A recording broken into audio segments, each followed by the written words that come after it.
오늘은 성전에 올라가는 노래라는 제목으로 하나님의 말씀을 함께 나누겠습니다. 시편을 보면 성전에 올라가는 노래라는 제목을 가지고 있는 시편이 있죠. 시편 120편에서 134편까지 총 15편의 시가 성전에 올라가는 시입니다. 유대 전통에는 이렇게 해석하기도 합니다. 예전에 성전에 15개의 계단이 있었던 것을 기념하며 15편의 시편을 이렇게 묶어서 성전에 올라가는 노래라고 했다라고 유대인들은 해석하기도 합니다. 그러나 본질적으로는 저희는 새 절기, 예루살렘에 올라오라고 말씀하셨던 새 절기 가운데 하나님께서 부르심을 또 기쁨으로 받고 성전에 올라가면서, 예루살렘이 높은 곳에 있었기 때문에 예루살렘에 올라가면서 그들이 불렀던 시편으로 이해하는 것이 가장 일반적인 모습이라고 할 수 있습니다. 먼저 120편은 이 성전에 올라가는 것이 어떤 의미인가의 한 가지 측면을 보여줍니다. 그가 환난 중에 있습니다. 그런데 여호와께 큰 목소리로 부르짖었을 때 하나님께서 응답하셨다라고 선포하고 있습니다. 성전은 만민이 기도하는 집이지 않습니까? 하나님께서 우리의 목소리를 들으시는 곳, 그러기 위하여 먼저 우리의 죄를 완전히 십자가 위에서 용서하여 주시고, 그리고 이제 우리의 음성을 들어주시는 바로 그곳이 성전입니다. 환난 가운데 있을 때, 어려움 가운데 있을 때 그곳이 내가 속해 있는 본질이 아니라는 것을 인정하고 이제 성전에 올라와 우리는 여호와께 부르짖습니다. 이 성전이 아닌 곳은 어떤 곳입니까? 거짓된 입술, 속이는 혀, 그리고 이제 메색과 게달이라고 5절에 표현되어 있는데요. 메색은 이제 소아시아 지역에 있었던 땅 중에 하나라고 할 수 있고요. 게달은 이제 남쪽에 있는 아라비아 지역에 있었던 곳이라고 저희가 이해를 할 수 있겠습니다. 그러니까 북쪽과 북서쪽과 또 동남쪽에 있는 어떤 곳에 있다 할지라도 그것은 나에게 화라고 시편 기자는 지금 고백하고 있습니다. 그곳 가운데 거짓과 속이는 것이 있기 때문입니다. 화평을 미워하는 자들이 있습니다. 그 가운데 우리는 환난을 겪고 그 가운데 우리에게 평강이 없습니다. 그러나 그것이 끝이 아니죠. 성전에 올라갑니다. 하나님 앞에 나아갑니다. 새 예루살렘으로 나아갑니다. 그곳은 어떤 곳입니까? 그곳은 진리가 흘러나오는 곳입니다. 여호와의 법이 흘러나오는 곳입니다. 왜 우리가 그곳에서 부르짖을 수 있습니까? 먼저 하나님의 크신 말씀의 음성에 우리가 귀를 기울였기 때문입니다. 그렇게 성전에 올라가서 환난 중에 부르짖을 때 주님은 응답하여 주시고 화평이 없는 저희들에게 화평을 허락하시는 그 놀라운 은혜가 성전에서부터 있게 되는 줄 믿으시기 바랍니다. 그럼 이 성전은 어디입니까? 이 성전은 바로 예수 그리스도 안에 있는 저희들이라고도 할 수 있습니다. 그리스도께서 성전을 허물고 다시 세우셨습니다. 그리고 누구든지 그리스도의 신부로 그리스도와 연합하는 자들은 함께 성전에 거하게 되는 새 예루살렘이 된다라고 저희는 잘 알고 있습니다. 그러니 우리가 환난 중에 있고 거짓과 속이는 세상 가운데에서 평강을 잃어버렸다 할 때, 우리가 하나님 앞에 나아갈 때 예수 그리스도 안에서 나아갈 수 있다라면 우리는 다시 화평을 허락하시고 진실된 입술을 허락하시고 진리로 우리를 인도하시는 하나님의 큰 도움을 누리게 될 줄 믿습니다. 이어서 시편 121편은 성전에 올라가면서 이렇게 고백합니다. 내가 산을 향하여 눈을 들리라. 나의 도움이 어디서 올까? 원어는 산들을 향하여 라고 기록이 되어 있죠. 예루살렘은 산들에 둘러싸여 있는 곳이었습니다. 그래서 전통적으로 이 산들이 우리를 지켜주고 있다라고, 그런 안전하다라는 믿음이 있었죠. 어느 정도의 군대가 와서는 결코 함락할 수 없었습니다. 사무엘하 5장을 보면 다윗이 예루살렘 성, 예전에 여부스 성을 함락할 때에도 쉽지 않았습니다. 그들이 이렇게 말합니다. 아마 이번 주일에도 나누게 될 텐데, 맹인과 저는 자들이 지킨다 하더라도 너희는 여기를 뚫을 수 없다 라고 이제 여부스인들이 다윗을 조롱하면서 이야기했던 장면이 기록되어 있습니다. 그랬던 이유는 산들이 예루살렘을 둘러싸고 있기 때문에, 천연의 요새였기 때문에 그 누구도 쉽게 예루살렘을 얻을 수 없었기 때문입니다.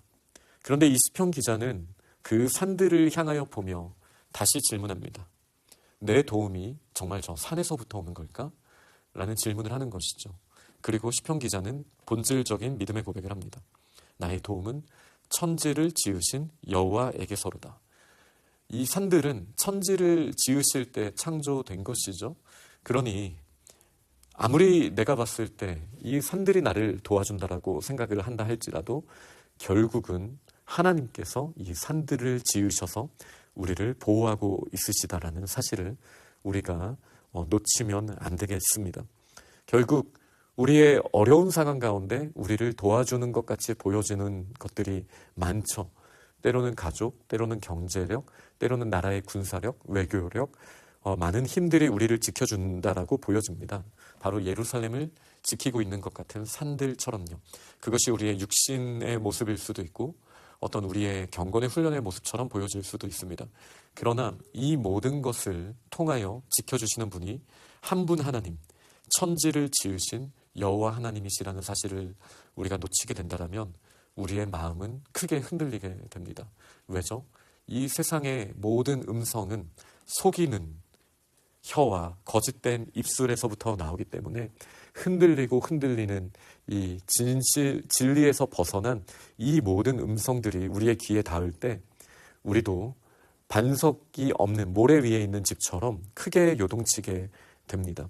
그러나 꽃은 시들고 또 풀은 마르지만 주의 말씀이 영원하다라고 하나님께서는 분명하게 선포하셨습니다. 무엇이 변하지 않습니까? 이 세상도 없어지고 산도 평지가 될 것이고 모든 것이 다 무너지게 될 것이지만 천지를 지으신 여호와 하나님의 말씀은 결코 무너지지 않습니다. 환난의 때에 우리가 성전에 올라가면서 우리는 산들을 봅니다. 때로는 그 산들이 우리의 신앙생활의 공력처럼 나타날 때도 있습니다. 내가 이 정도 기도하니 나는 하나님께서 결코 놓치시지 않으셔. 일면에는 맞죠. 하나님께서 우리를 반드시 보호하십니다. 그러나 다른 면으로는 하나님 외에 다른 나의 행위, 나의 어떤 하나님 앞에서 내가 했던 그 능력을 의지할 때조차도 우리는 흔들림을 경험할 수밖에 없습니다.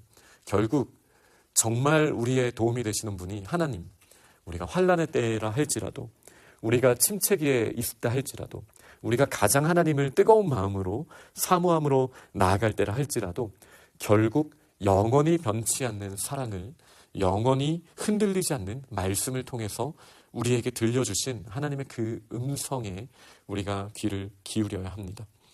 하나님이 우리의 도움이시니 어떤 상황이라 할지라도 우리는 흔들리지 않을 수 있습니다.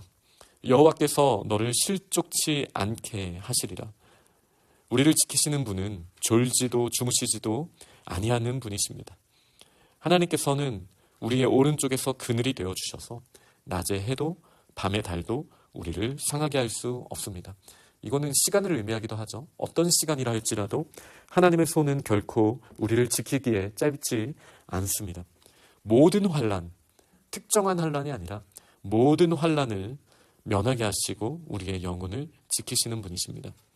여호와께서는 우리가 들어가고 나가는 모든 일 가운데 지금도 영원까지 지키시는 분이시라고 시편 기자는 고백합니다.